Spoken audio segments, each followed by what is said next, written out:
আসসালামু আলাইকুম। Welcome to Somaj kitchen. আজকে একটা ভিন্ন স্বাদের রেসিপি নিয়ে হাজির হলাম, নবাবী সেমাই।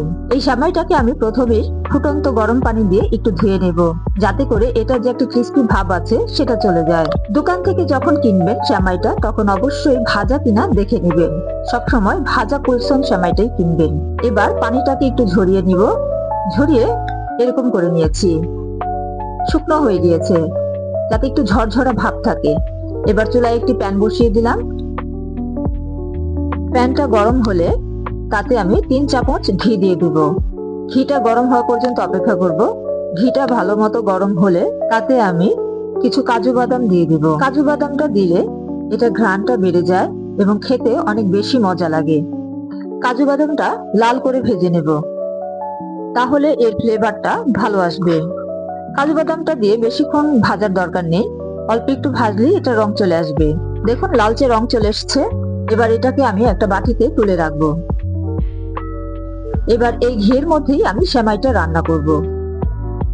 প্রথমে কিছু তেজপাতা এবং দারচিনি দিয়ে দিব, যাতে এটার ফ্লেভারটা ঘিয়ের সাথে ভালোভাবে মিশে যায়।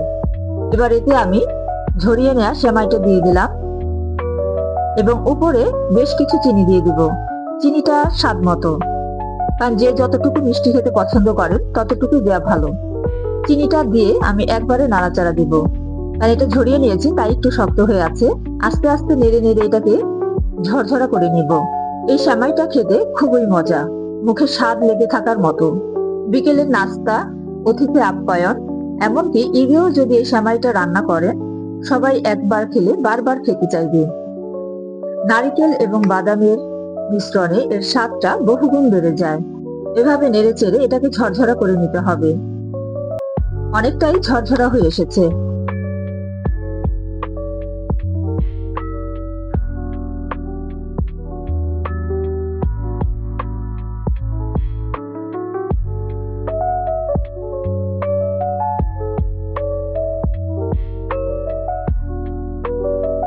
এর মধ্যে আমি নারকেল কুচি দিয়ে দিব, পুরানো নারকেল, এবং কিছু ভাজা কাজু বাদাম কুচি করে দিয়ে দিব, আর কিছুটা গার্নিশ করার জন্য রেখে দিয়েছি। সম্পূর্ণ উপকরণগুলো দিয়ে আমি ভালোভাবে মিশিয়ে নিব। এটা যাতে সম্পূর্ণ সেমাইয়ের সাথে মিশে যায় সেভাবে এটা নেড়ে চেড়ে নিতে হবে। নারকেলের যে একটা ঘ্রাণ আছে সেটাও এটার মধ্যে মিশে যাবে। ভালো মতো মিশিয়ে নিতে হবে, যাতে কোনো দলা দলা থেকে না যায়, তাহলে এটা খেতে ভালো লাগবে না। এটা সম্পূর্ণ সেমাইয়ের সাথে মিশে গিয়েছে। সেমাইটা রান্না শেষ। এভাবে রান্না করে বাসায় ট্রাই করবেন এবং কমেন্টে জানাবেন কেমন হলো। ভিডিওটি ভালো লাগলে সাবস্ক্রাইব করবেন, লাইক দিবেন, কমেন্ট করবেন এবং বেশি বেশি শেয়ার করবেন। ধন্যবাদ।